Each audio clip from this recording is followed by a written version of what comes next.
Progressive brings you Flowetry with Flo. When Flo flows, she flows in the know. Mind ruminates the rates. Shown them all, I heed the call. Seeing the rest, I choose the best. Sometimes it's ours, sometimes it's not. When the fox walks, is it called a fox trot? That's a real question. Compare Progressive direct rates with competitors' rates. Visit Progressive.com. Progressive Casualty Insurance Company and affiliates. Comparison rates not available in all states or situations. Prices vary based on how you buy. Blog Talk Radio. Blog Talk Radio. We are the UR Tennis Network. Our mission is to be the voice of tennis. We enlist a team of passionate enthusiasts to promote our sport. We strive to bring interesting perspectives on the many spins of tennis. Our goal is to provide the learners of our sport with current news and information from many angles. We seek active participation from communities interested in tennis, but tennis is not interested in them. We are expanding our outreach. Tennis is a true lifetime sport that needs to be talked about, and the UR Tennis Network pledges to pursue this idea relentlessly. Good afternoon and welcome to the Parenting Aces radio show on Blog Talk Radio's UR Tennis Network. I'm your host, Lisa Stone, and we are actually pre-recording today's show. It is now Sunday afternoon in Atlanta, and we are doing a pre-recorded show this week because my guest is so busy during the week doing what he does best, which is coaching kids on the tennis court, that we needed to accommodate his schedule a little bit so that I could share his wisdom and his experience with you. Just so you know, our guest today is Coach Craig Cignarelli. Craig is based in Malibu, California, and he has an interesting background in tennis, and I'm going to let him share that with you when I bring him on the line. But Craig's going to talk with us today about what we should look for in a tennis coach, how to find the right coach, his background as a coach and how he came into coaching, and also the specific challenges he faces coaching kids who are in that transition phase between juniors and the pro tour and what that's like. So I'm really excited to talk to him today. He's a guy that I connected with through social media. He is a brilliant writer, has written some great blog entries about his travel and his experiences in life, and I will have some links to those posted on ParentingAces.com for you as well. They are really more adult-oriented content, so use discretion if you decide to share them with your kids. But I'm really excited to have him on the show today. I'm going to go to a quick commercial before I bring Craig on. Because the show has been pre-recorded, unfortunately, we won't be taking any callers during the hour. But if you have questions for Craig, you can certainly route them through me at my email address, fitmom@bellsouth.net, or you can contact me through our Facebook page or Twitter, facebook.com/parentingaces or @parentingaces on Twitter. So let's go to a quick commercial. When we come back, today's guest, Craig Cignarelli. Alternative Lighting and Power is a renewable energy solutions-focused company with an emphasis in helping athletic facilities. We would like to upgrade your tennis complex to the 21st century. We offer a range of services that will upgrade your tennis complex. We can use our technology to make your facility virtually disappear from the energy grid. We can provide lights, scoreboards, scoring systems, cooling systems, heating systems, camera systems, covered seating areas, wastewater management, and even new buildings. Our company is located in Houston, Texas, but we provide services to all 50 states and internationally. We would love to visit with you about our opportunities. Please contact Ed Love at 832-549-4193 or email at elove@alternative-p.com. You can also visit our website at www.alternative-p.com. We are the sunny side of business. Welcome back to the Parenting Aces radio show on Blog Talk Radio's UR Tennis Network. I'm your host, Lisa Stone, and I'm thrilled to introduce to all of you Craig Cignarelli. Craig, are you on with us? Yes, good afternoon, Lisa. Thanks so much for that intro, the kind words, and for everything you're doing for the game. Well, thank you. I have learned so much from reading your insight and your wisdom that you've shared through your blog and through your various posts on Facebook and your tweets, and I'm really looking forward to digging a little deeper with you in this next hour. So before we kind of jump in, I want to just give you a few minutes to talk to our listeners about how you came to be a tennis coach and kind of your history in the game. You know, I played a little bit of junior tennis out in Southern California. I started really about 13 years old. Took a couple lessons, but really just kind of watched the game and was a club rat and hung around hitting in the afternoons after school. And I did okay. You know, I was a very average junior tennis player. And then at 19 years old, I was looking for a summer job and something fun to do. And I started coaching kids. 5, 6, 7, 8-year-olds, and just kind of goofing around on the court. I have a lot of energy and inspiration. That's part of my personality, but I didn't really know much about the game. And because of the enthusiasm with which I had the kids running around, some of them kept trying harder and harder, and they kept getting better and better. And I realized I'm not really versed enough in this sport to be teaching at a higher level. And at that point, I made a decision to seek out the best in the business. And I spent a lot of time watching lessons and listening to guys like Jose Higueras and Robert Lansdorf and Elliot Telcher and a bunch of other ones, and just went in as a sponge. And they were kind enough to take me under their wing, teach me what they knew, and I got myself a good knowledge base and started working with kids at higher and higher levels. And some of the kids went on to nationals, and 23 years later, I'm still doing it and still being tutored by. Right now, I'm under the tutelage of a guy named Paul Annacone, who worked with Sampras and Federer, and he's mentoring me as much as I can get time with him, and I still have that same attitude, which is just be a sponge and absorb everything I can. That's fantastic. I mean, what a gift to the kids that get to work with you to have a coach who is constantly seeking to learn more, improve, get better, and share what he knows with those that he comes in contact with. So I commend you for that effort and that commitment to this great sport. I think it's amazing. One of the things that I want to talk to you about, because I think you have a unique perspective, you know, given that Parenting Aces is designed to help other tennis parents like myself do a better job at being a tennis parent. I wanted to kind of get your insight on what parents need to keep in mind as their children go through this junior tennis maze journey, whatever you want to call it. Yeah, you know, no, I mean, it's a great question. I think what I always tell the parents, when we have an initial discussion right from the beginning as to whether I take the kid on as a student, I ask them why they put their kid in the game. And normally the answer at a young age, at 5, 6, 7, 8, 9, is it's fun. They want their kid to go into a sport, do something athletic, and enjoy themselves.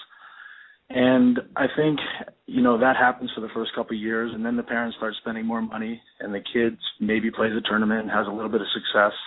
Maybe they've got a talent or proclivity for the game, and something changes. The parent, all of a sudden, the perspective changes from enjoyment to expectation. And that's a really dangerous moment in the player development career. You know, the parents are starting to look for a return for their dollar, and the kid starts to feel the pressure of, I have to win. And the parents see the player as a reflection of themselves. And so when the kid fails, the parent feels the failure. And when the kid is not necessarily trying, the parent feels like they have failed and they're not giving the kid the tools and resources so the child can succeed. And I think that as time goes by, you know, they've got that maybe happens at 10 or 11 years old, and the kid's got 7 more years of development before they go off to college. And that 7-year window is why we see all these kids screaming and ranting and crying on the court, and why we hear these horrifying stories of crazy parents sitting in the stands yelling at their kids and yelling at opponents and, you know, doing other horrible stuff. And I just think that if the parents can just keep in mind that the reason they put their child in the game was to enjoy it, to get some exercise, to learn some life lessons about discipline and commitment and practice and overcoming adversity, and how some of those things later on in life will translate into law careers and medical careers and business careers, then maybe that child won't feel so much pressure. Maybe the kid will feel support. And if the parents can realize that this sport is used as a development of character more so than as a road to a scholarship or a road to a financial comfort because the kid turns professional, I think all the kids are going to be a lot better off. Well, I mean, I think that's great advice.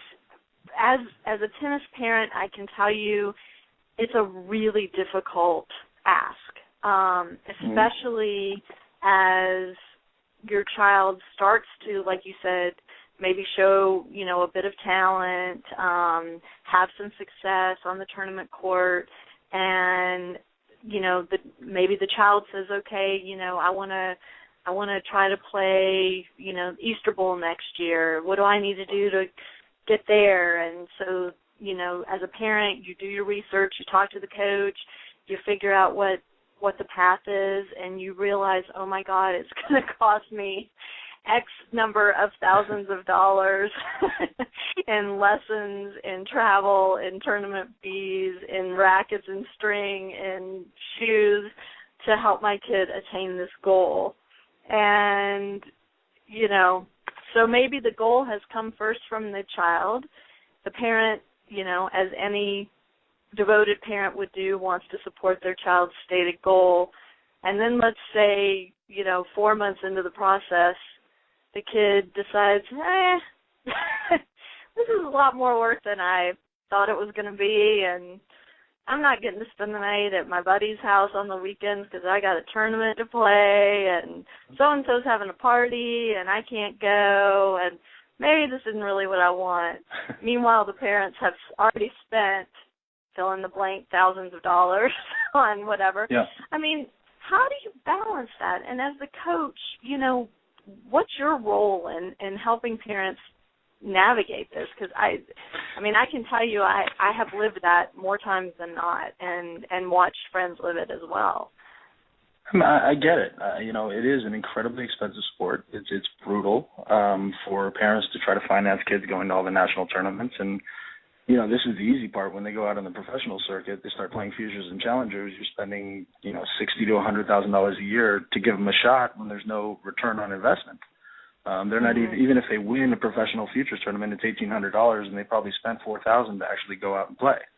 So it's a loss automatically. But at the junior level, obviously there's no return except for the possible college scholarship or the professional career. And, for most kids, that's a rare thing. Although for most of the national kids, they're obviously going to get the scholarship at some point. But I still go back to that core reason for putting your kid in the game. It's supposed to be an enjoyable experience. And if the kid one day says to you, look, I don't want to do the work, I don't want to play, I don't want to do the practice, well, then maybe you step back and say, what's the reason for that? I have constant conversations with parents about, is your child enjoying the experience, this journey of developing as a player and as a human being? And if at some point they lose the joy of it, well, they're not going to be successful in the game later on anyway, because the professional players have a passion for what they do. So if the joy is gone, why are we continuing to push them to play the nationals and to play the competitive tournaments if they're not actually having fun at it? I mean, maybe step back and then pull them out for a little while and try to reestablish the fun and the passion for the game. And I know it's expensive and I know it's a sacrifice, but that's going to be it in not just tennis, but in any sport the kid plays or in any endeavor they go into life. So I think it's a moment where you can really teach the child about, look, here's the sacrifices you make for these opportunities. And if you're not willing to make the sacrifices, then you are not going to get those opportunities. And again, that goes back to building the player's character and making them more of a well-rounded person, and then those are the tools that they go into life with. Well, okay, so as a jumping off point from something you just said, as the coach, how do you help the player and, kind of as an adjunct, help the parents keep from rolling everything into tennis, identifying themselves only as tennis players, having their ego, and I don't mean that ego like in a cocky way, but I mean in the Freudian sense. How do you help them keep their ego from being solely about tennis? And, what do you have a role in that as a coach, or is that something that's strictly the parent's responsibility? I'm just curious what your take is on that. Yeah, I talk a lot about the role of a teacher and a coach. A teacher is kind of someone who teaches the X's and O's of the game and maybe the strokes, and a coach is someone who is more almost a psychologist or a mentor that talks a lot about life lessons and the character of the human being. And so, when sorry, go back and repeat your question, if you will. I'm sorry. Well, I'm just wondering what your role as the coach is in preventing the player from being 100% self-identified as a tennis player. Sorry, I got off track there for a second, but I think it's really about the whole experience of why you're playing tennis.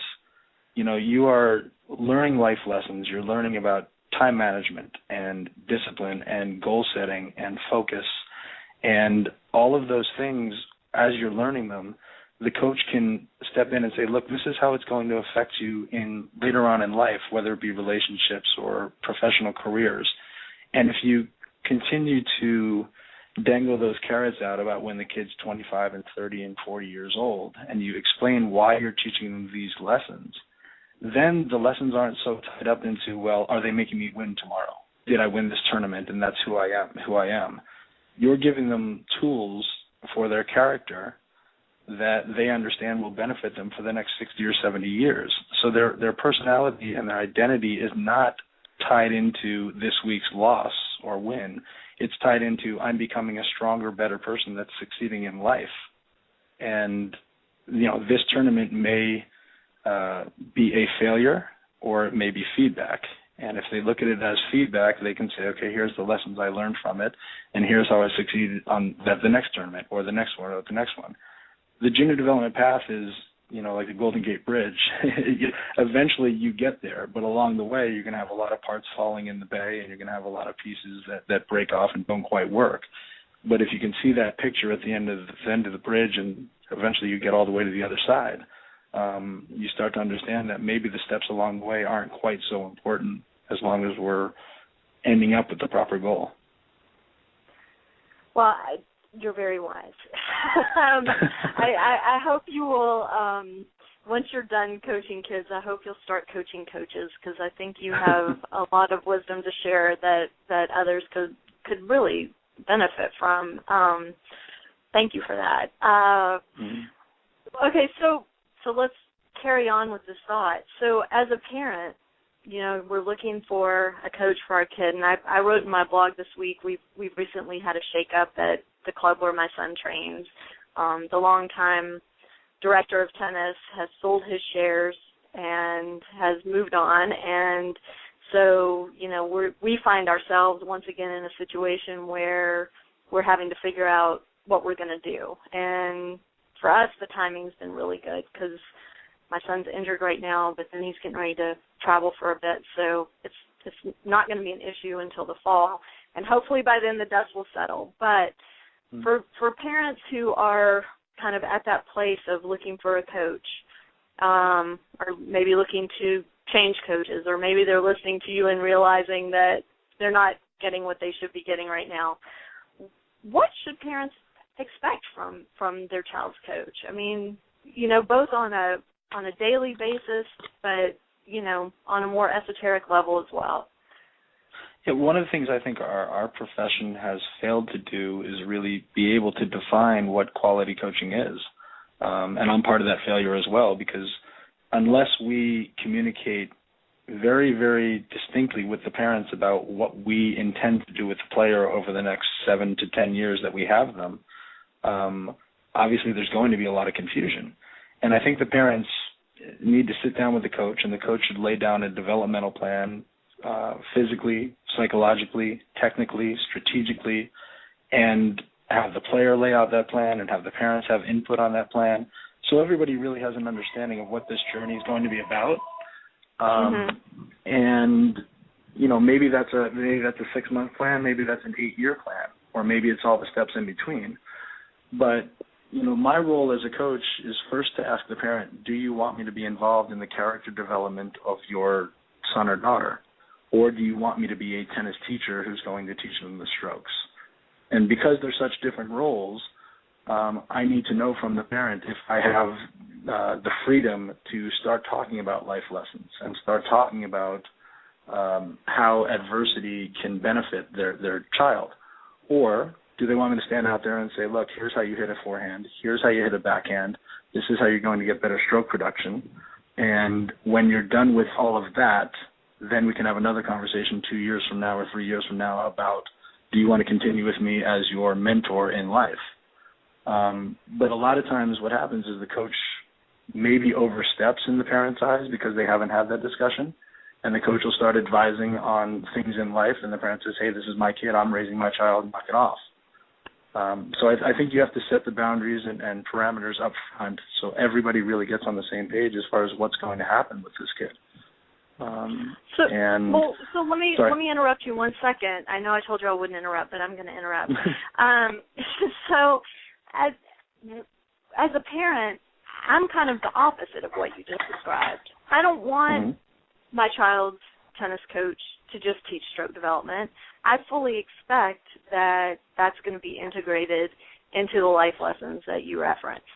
And I suspect that there are a lot of, quote, coaches out there that really aren't interested in taking on that role. They really are interested solely in teaching the child how to hit forehands and backhands and leaving it at that.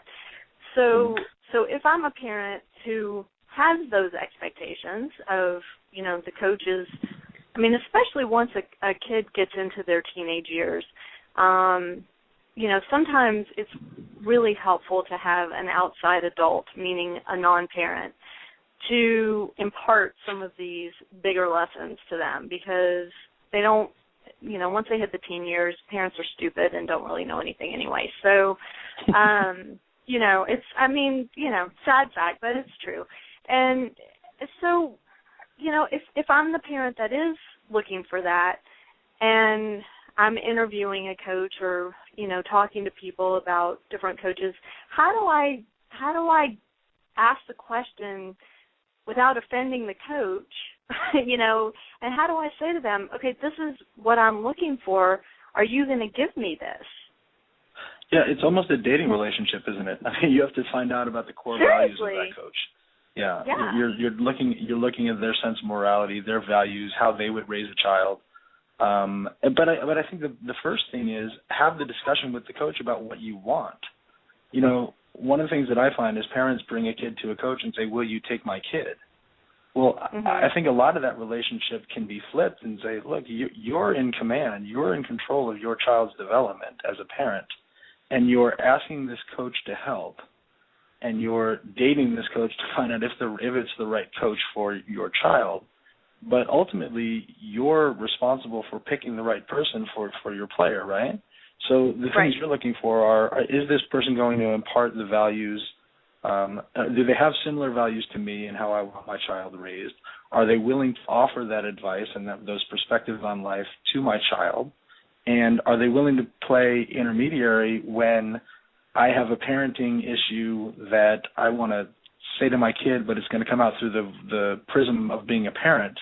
And instead, can I tell the coach and have the coach impart that wisdom to the child? I do that a lot. I basically tell the parents, look, don't talk to your player on the court, talk to me. And I tell the player, talk to me, and I'll pass the message on to your parent. Because that gives them the freedom to be really open and honest without the emotional baggage that comes from home.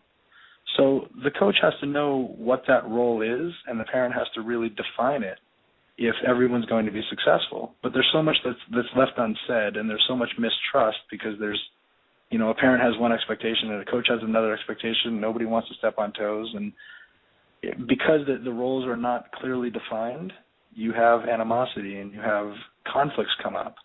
So I think those initial conversations have to be, look, here are our expectations as a parent and what we want you to do for our kid. And if there are issues that come up, please come talk to us as parents, and we'll resolve them, and then we will pass the message on to the student. I just don't think a lot of those conversations happen, because normally the parent shows up, the coach is on the court, the parent goes, go take a lesson. Did you have fun? Great, we'll come back. Or did your form get better? Great, we'll come back. And that's kind of how we define a good coach. The kid either enjoyed it or improved a little bit. So, is it ever too late to have that conversation with your child's coach? I don't think so. Again, first of all, define whether it's a teacher or a coach. And then you should be in, well, I won't say constant communication, because obviously the coach is busy and they're working with 20 players or 30 players, and maybe they simply don't have the ability to give the maximum attention that you want to the player. But that's another conversation. So I think you have to be in constant communication about your needs and expectations without obviously having the 1-hour phone call every week that's going to drive the coach crazy. Maybe lay them out in an email. Maybe just sit down at the end of practice for 5 minutes and say, hey, just want to let you know, here's where we are. Here's some of the things going on at home with this player. Be aware of it when they step on the court. And here's some of the messages that we think this kid is struggling with. Can you help us impart that to the player? And so then how, as a parent, do we judge success in those things? I mean, again, that comes down pretty out there. Yeah, for me, that comes down to the original development plan, and are we meeting those goals? For me, I set a lot of performance goals instead of outcome goals. I don't really look at rankings and wins and losses. I look much more at, okay, for this 6-month training block, I need this player to try to get to the net 16 times per set, let's say, or hit 9 backhand down the line winners per match, whatever it may be, or serve volley 10 times per set. What I'm looking at are very specific goals that will build an all-around game. So by the time this kid turns 17 or 18, they've built a game that is complete with all of the tools required to be a successful collegiate tennis player. And so they have a complete understanding of what they do well on the court.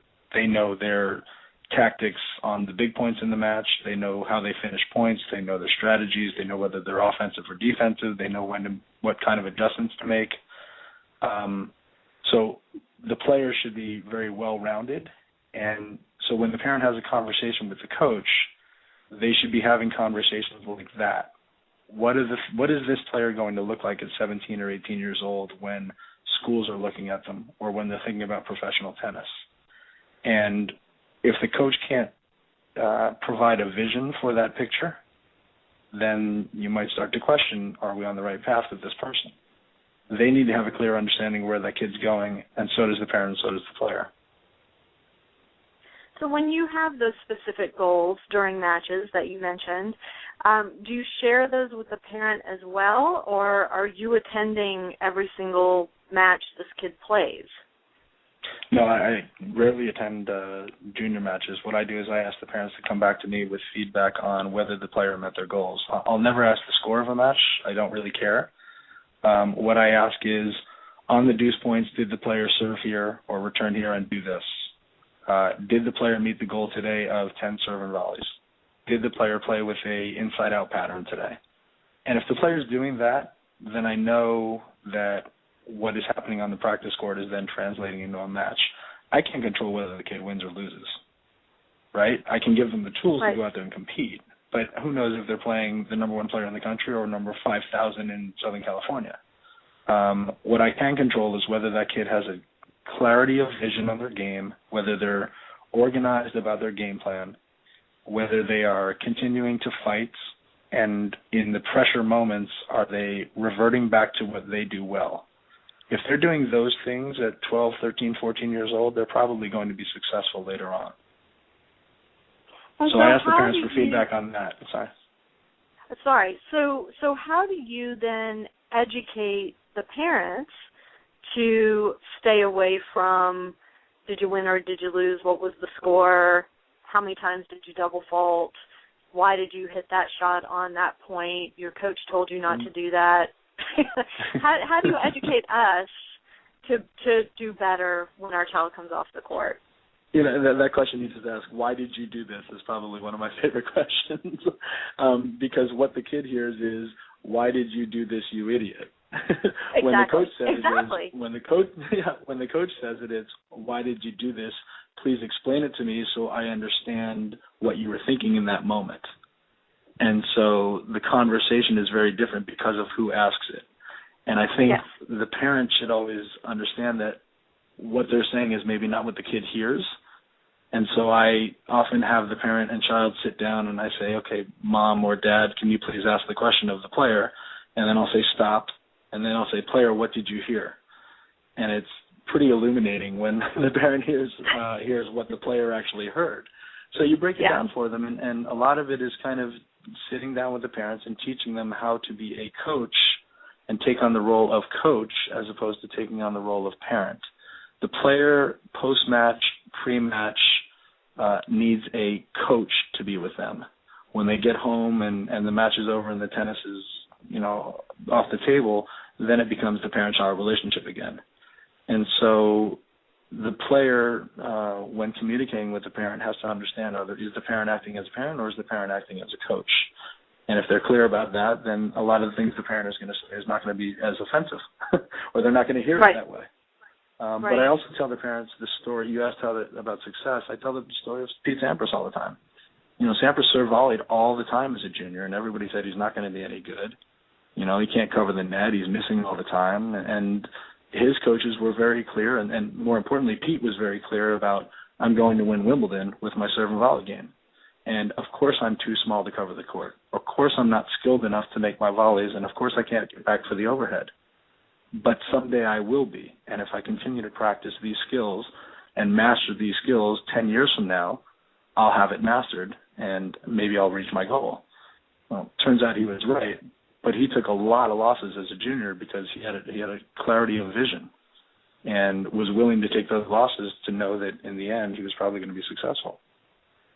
But it takes a very unique type of person to accept that, especially at the age of 12, 15, 16, 17, 18, while they're going through the process and they're seeing their buddies walk off with the big trophy and with the big ranking, and I mean, I guess, it goes back to that whole triangle of parent, player, and coach being on the same page and working together to work toward a goal. But I mean, I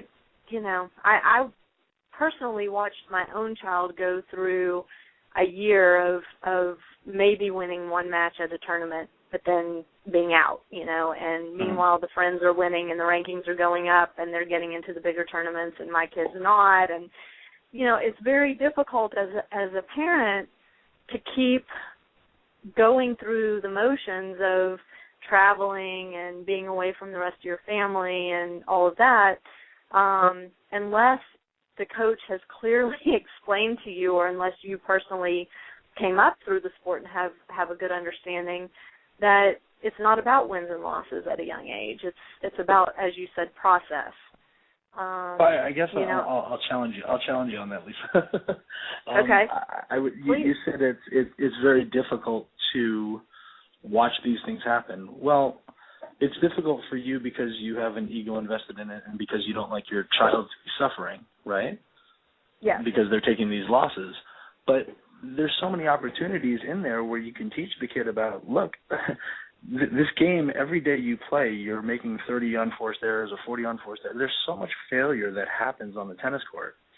And you're getting cut and wounded with every single failure and every single loss you take. Well, that's a brutal way to look at the things. And that's a really rough journey to say that every time I miss a forehand or every time I take a loss, I'm going to feel wounded. That's not really the right perspective for a developing player. What it should be is, that gives me feedback on how I can improve. And all of these losses that I'm taking continue to give me feedback on how I can get better. And maybe it was because my effort was poor. Okay, that's feedback on what kind of effort it requires. Maybe I didn't hit my forehand well and I need to go work on that part of it. Well, that means I've got to commit more time to practicing this or have a better goal of this, or I've got to get more depth on the shot. But whatever it is, these kids aren't out there trying to lose. They're not trying to fail. but it is definitely part of this process. One player out of 128 is going to win a tournament. The other 127 are going to be pissed off. Right. So every single time that kid fails, be it stroke, match, tournament, or losing their baggage at the airport, it is a chance to help that kid learn tools that are going to carry them through life. And I think we invest our egos so much in it that, you know, these kids feel so much pressure because they're letting down their parents, and they come into the house and the energy in the house is bad because the kid lost. Well, that's just a miserable experience, and of course the kid's going to be turning away from the game. But if you can flip it to a positive and say, every time you make a mistake, we're going to figure out how to remedy it and improve, then I think you're setting a pathway for the kid to succeed no matter what their national ranking is or what their junior tennis outcome is. Is it ever too late to switch gears to that type of approach and mindset? I don't think so. I mean, I think it, you know, if the kid wasn't playing junior tennis and your son came to you at 26 years old and said, Mom, I'm a college graduate, I've been in business for the last 2 years, and I've just screwed up 3 projects in the workplace, and I don't know what to do, I'm about to get fired, are you going to be disappointed in the child, or are you going to say, look, okay, here's some of the things you probably learned from this job. On your next interview, explain that you had some failures, you learned how to do the job properly, and that you're seeking a new position, and, you know, obviously you want to move forward and be successful in that one. It's all about going forward. And how do you be more successful going forward from the failures you've had? And I think so many people get so emotionally wounded by these little cuts and nicks from losses that they don't look at the bigger picture, that we got another 60 years to lead, and it shouldn't be miserable. Right. I'm sorry, I sound preachy, but, you know, these are the things I talk to with the kids and parents all the time. Well, I think these are important things to hear, and I mean, I'm asking you the questions because obviously these are experiences I've had with my own kid, and I'm trying to get better. And I have, you know, 2 more years with my child at home. He'll be a junior in high school in the fall, and, you know, as a parent, I want those 2 years to be as good as they can be, as joyful as they can be, as productive as they can be, you know, all of those things. But, I mean, I'll give you an example, and I'd love your take on this. We were recently at our sectional close tournament, and we had the opportunity to have some of my son's matches videotaped. And so I hadn't had a match of his taped in a year, so I thought, well, you know, I need this as a keepsake. I want them, and you know, if he wants to watch them with his coach, it'll be a great learning experience because his coach wasn't there. But regardless, I want them. And so I bought the matches at the end of the tournament, and 2 of the matches that I bought, my son lost the match. But in my opinion, had played great tennis. You know, had a great temperament on the court, didn't throw his racket, didn't yell, didn't have negative muttering. You know, it was, as a parent, I was really proud of what I saw out there. It was good effort and all of that. And so I was so excited when the DVDs came. Well, my son was livid that I had bought the videos. He said, you know, I lost the matches. I played like garbage. You think I played well. That's only because you haven't seen me play in the last 3 months, and you don't know what I'm capable of, and these are garbage, and I don't want you to have these. And, you know, so I'm trying to do what you're espousing, which is, well, let's think of the positives, you know, that come out of this experience. You know, you didn't get penalized for your behavior. That's a big accomplishment for my kid. A lot of the officials, unfortunately, know him by name. And so for him to get through a whole tournament without, you know, getting a warning or a violation is a big step forward for him. And I was really proud of him because he's been working on that aspect of his game. You know, he stayed competitive the whole time, and I pointed that out to him. And I said, plus, you're getting ready to jump into some intense training. Won't it be cool to be able to compare your last tournament before this training to how you're playing at the end of the training? And we'll have that. We'll have the actual tape of matches, and you can compare. That'll be so cool to be able to see that. well, I'm not sure I convinced him. I think I made a little bit of headway. But, those, after years of being in a coaching situation, not his current situation, but his previous situation, where it was based on, did you win or did you lose? What was the score? What do you mean you lost a set 6-0? You shouldn't be losing set 6-0 at this stage. That kind of thing. That's from the coach, not from us. That's his mindset, and so we're working to overcome that, and trying to help him see the positives even when the outcome isn't necessarily what he wants. But I guess what I'm trying to get at is, are we too late, or is there still hope to make those kinds of changes? Let me address a couple of things. Federer lost 1-2-1 to Rafael Nadal at the French, and he probably shouldn't lose any sets 6-1 either. It happens. It's part of the game. So let's say you shouldn't lose 6-0 sure, you're probably talented enough not to, but what are the other factors going on in that moment when that's happening? But from what I heard you just say is you're really proud of the character and effort your son displayed on the court. Your son's really pissed off that you would buy a videotape of him losing. Yes. It's so apples and oranges. You're not on the same page in the conversation. So I think the first thing is to figure out, okay, like you said, what are the benefits and positives we can take from this, and are those things that he's even interested in? Does he care about his character and his effort on the court? If he doesn't, then whatever you're proud of doesn't mean anything to him. So it was that one of his goals playing these tournaments. Look, I'm trying to work on my effort. I'm trying to work on my ability to control my temperament on the court. If that was one of the goals, then okay, you've been successful. Good job, independent of the score. But if his goal in this tournament was to go out there and win 3 rounds and execute these things, then whatever you're talking about character development is completely irrelevant to what he wanted from it. And therefore, he's probably upset about buying the videotapes because he doesn't see any improvement or result from it. So I think getting on the same page about what the goals were prior to the tournament is really important, and that's why we try to set those things before the kid goes and competes, so everybody knows this is the definition of failure, this is the definition of success, and we will do an analysis post-match of whether you achieve those goals or not. So you're saying... Did I answer any part of the question? Yeah. Sorry. Yeah, I mean, totally. It comes down to communication and clarifying goals and outcomes, and I think that's how you glean that from my rambling just now is pretty amazing. But I'm glad you could. Well, you're right. It does come down to communication, and again, I always look at it. I'm very fortunate because I get to play the mediator between the parent and the kid. So I get to side with the player, and I get to side with the parent and figure out where the breakdown in communication really is.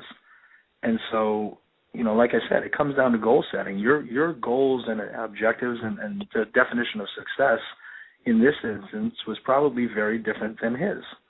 And so, of course, there's going to be conflict when something comes up that you're happy he's mad because you're not on the same page with what you want. Right. But if you can define that beforehand, then you both know how to define success and failure after the match. I'm repeating myself from what I did earlier, but I think having the coach, the parent, that triangle that you talk about, really be clear about every tournament they play, and every 6 months of development, and every 8-year term of development. Hopefully a player will stay with a coach for a very long time because that coach has been properly selected by the parent to impart the wisdom and the values that the parent wants. And they build that relationship, and the coach starts to learn a lot about what's going on with the kid in school and at home. And maybe there's a girlfriend or a boyfriend that's becoming an issue, and how is that going to translate into the competitive environment? And the coach should be able to give some tools about how to remove some of those emotions from the player's time on the court and then deal with it later. I often have the kids, I have this little box, and I often have the kids write down 3 or 4 of the things that could possibly bother them during the match, and let's put them in this box, and I'm going to hold on to them during the match so they don't have to deal with them. And as soon as they walk off the court, I'm going to give them back to the kid. I'm going to say, I don't want your problems. But while you're out there, have a little more clarity, and you don't have to deal with these issues. And that's liberating for them sometimes, and sometimes, I'm holding on to that box, and they're looking at the box going, I see my problems in your hands every time I compete. So you never know what's going to work, but having clarity and the clear mind to go out and just compete to try to reach your goals, I think is what you want for the player.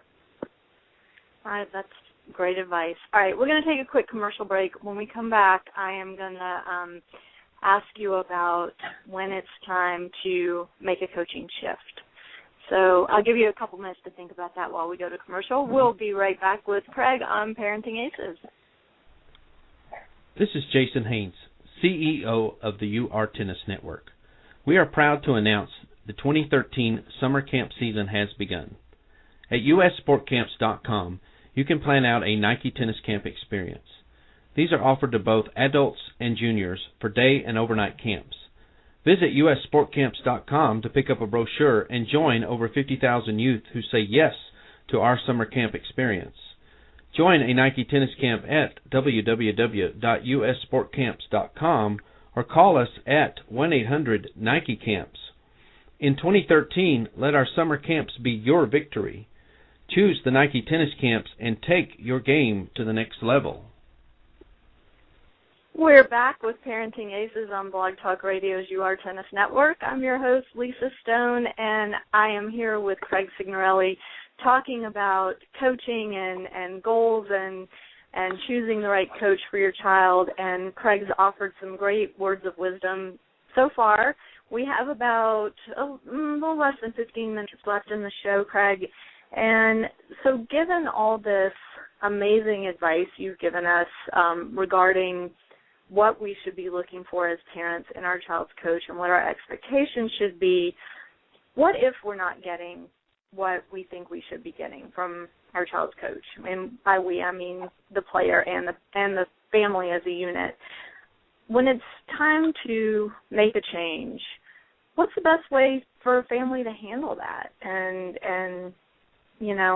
how do you come to that decision that it's time to make a break? I'll probably give a standard answer.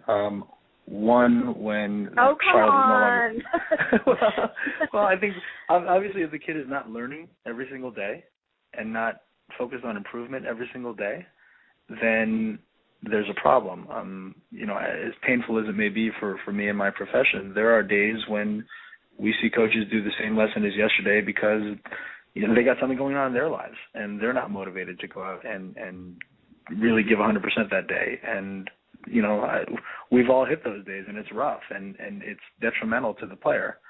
So one, they're not learning, and they're not getting new information. Two, they're not motivated to show up to practice and go compete. And I'm assuming I'm talking to an audience that obviously is built of competitive tennis players. If they're recreational players, then it should really be, is the kid having fun? Is the kid enjoying the tennis experience? If they're not begging to go to practice and they're not having to be dragged off the court, well, then maybe you look at that and say, is that a fault of the coach, or is the workout too long, or is my kid just, focused on something else at this point? And then I think when you do ultimately make the decision to leave, I think it's a very honest conversation with the coach and saying, look, here's some of the things that, we are looking for that we don't feel are being provided.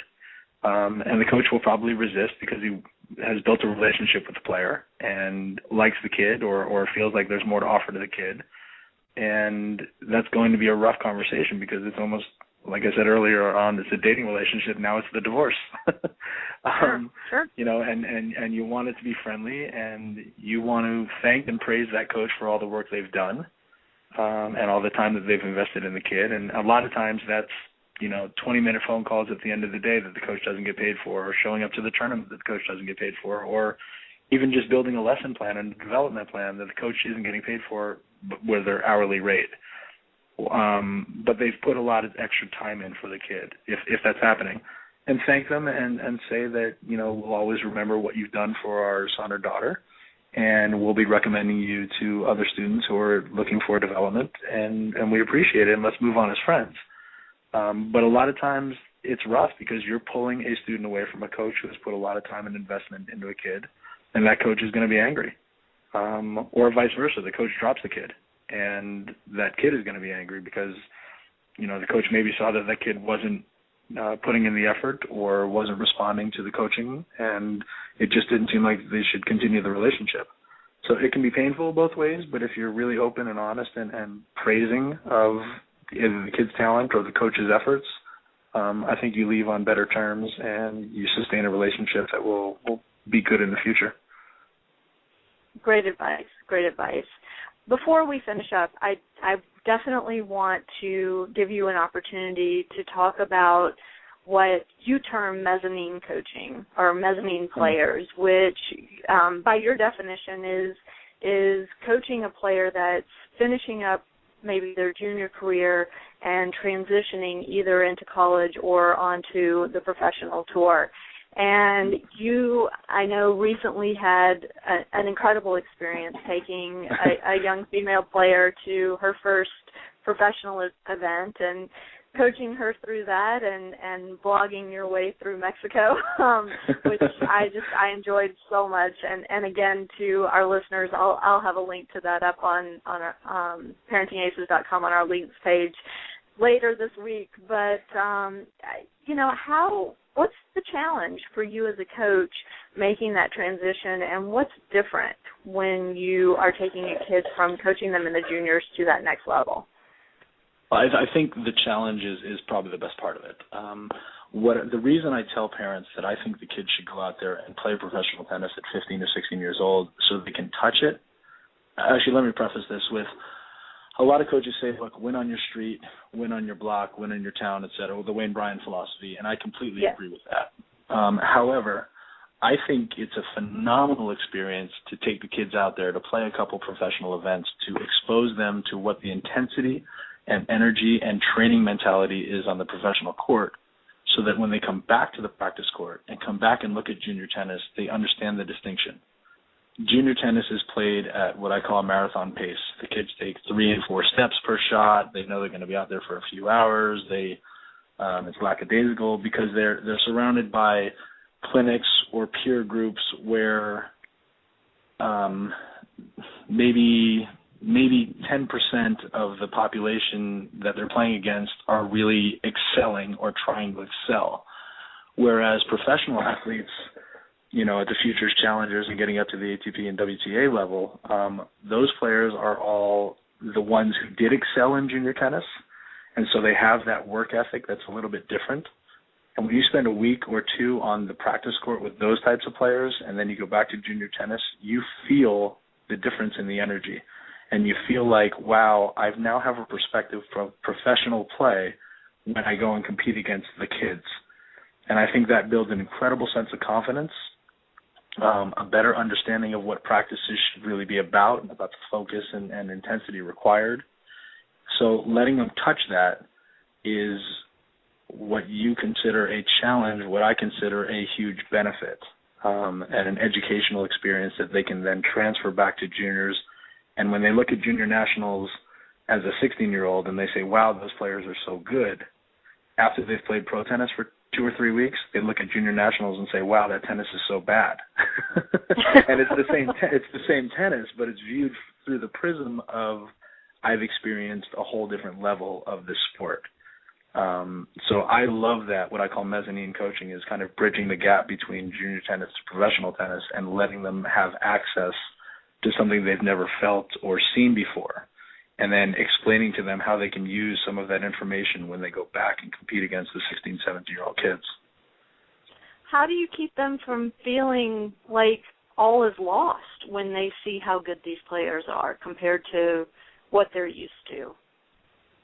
I don't believe that they take that approach. I think they say, oh, that's where I have to get. That's the level I have to reach. Like I said early on in the conversation, that if they have a clear picture of what they're trying to achieve, and I'll give you an example of how I work with the kids. I'll take a new 10-year-old or 11-year-old, and I'll say, do me a favor, close your eyes for 2 minutes and describe what you look like in the quarterfinals of the U.S. Open. What are you wearing? What kind of day is it? What kind of racket are you playing with? Who's in the stands? And then Tell me about your game. How quick are you? What type of returns do you hit? What's your move? What's your weapon? How are you finishing points? And have them play 2 or 3 points with their eyes closed and get a really clear vision of what they think they'll look like in the quarterfinals of the U.S. Open, right? And I say, okay, now for the next 8 years, we're trying to build you to match that picture. Well, now they're 16 or 17, and they go out there and they see those players, and they've had this picture in their head of what they look like, and they realize, oh, all of these players kind of match the picture I was doing as a kid. I know I can attain that. I think these kids step up. I don't think it's fear. I don't think it's a realization that they're not at that level. When I was in Mexico, I watched guys and girls who were well below the level of the top kids in the tournament, and they were all saying, I just need a year out here. I can beat these guys. I can beat these girls. When they touch it, they start to believe what they can do. And that belief and the confidence that they can reach that level and go out on the practice court and hit with these players absolutely translates when they go back to junior level tennis. That's awesome. How often do you use that visualization with them as they go through the development process? Yeah, I guess I don't have a specific time frame on it. I guess just every once in a while I say, remember your picture. Go back to that image, and are you moving toward it? If there's a really bad practice one day and the effort wasn't there or the intensity wasn't there, I say, is that helping you move toward your picture or not? And on the days where they were great on the practice court, I'll use the same image and say, look, did you do everything that made you get closer to that 18-year-old quarterfinalist at the U.S. Open? And this is the kind of day that you want to repeat over and over so you can continue moving toward that goal. And if you do it, maybe by 15 we get to go play a pro tournament, or 16 we get to go play a pro tournament. And then you'll really feel, or you'll understand why you've been doing all this work and making all the sacrifices of parties and swim parties and after-school events and Friday night football games that you're missing, because you get opportunities to go out and travel the world. You get to learn the life lessons of independence and discipline and time management and all of those great benefits that you can apply to your life that so many of your other students aren't getting to do because they're out drinking on Friday night and watching football games and doing normal teenage stuff, but maybe not having those character traits and personality traits that are going to benefit them and become greater successful people in profession and relationships, etc. So explain why the sacrifices may be worth it, and that empowers the player, and hopefully they realize that this is a beneficial game to get into and stick with. Have you ever had a player come to you and say, I don't want to do this anymore? I'm tired of the sacrifice. I just don't want to do it anymore. No, I had a player that I told that. I said, you thought they weren't working hard enough, or? Yeah, I told the player, you are really struggling to understand what the commitment required to be a Division I collegiate tennis player in the top 10 in the country is really all about. So let's have a real conversation about that and tell me if you're willing to make that sacrifice. And they said, well, I don't have time to do it. I don't have the energy to do it. I don't have the support to do it. And I said, well, then maybe this is a mistake. Maybe just either lower the expectations, which is, I dread that word or that phrase, but sometimes you got to take a real hard reality check and say, look, this is what you can do, and let's maximize whatever potential you have. But maybe the goal that you're setting is unreachable because you're just not willing to put in the commitment.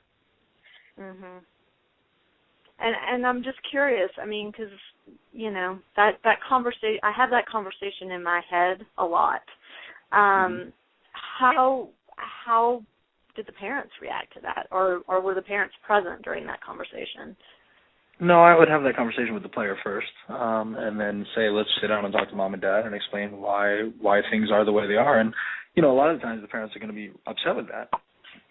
Sure. Actually, not a lot of the times. I mean, I've only had it once, but they're going to be really upset. They put in a lot of time and energy and effort into it. But, sometimes it's just reality. This happened. Let's just be happy your kid is alive and not really sick with some horrible disease, and let's look at the positives that have come from whatever amount of effort have already been used up to this point, and whatever life lessons have been used to this point. And, again, always look forward and stop looking back with regrets and pains and things that might have happened, but how do you use this as a positive experience to go to tomorrow? Well, there's so many challenges from the parenting side. Talking to you, it makes me realize how many challenges there are from the coach's side as well. And I don't know that every coach is willing to take on those challenges, just as every parent's not willing to take them on. But it sure is enlightening and eye-opening to hear your perspective on all of this. And hopefully I will have learned from this and can internalize some of it and translate it into actual action. And I hope my listeners can too. We're down to our last few seconds. So before we end, I just want to give you the opportunity, Craig. Is there anything else you would like to share? Any last parting words of wisdom or advice or questions you want to pose? Well, I can tell you that when I was on the trip to Mexico with the 16-year-old girl, it was her first pro tournament, and Progressive presents Mindfulness with Flow.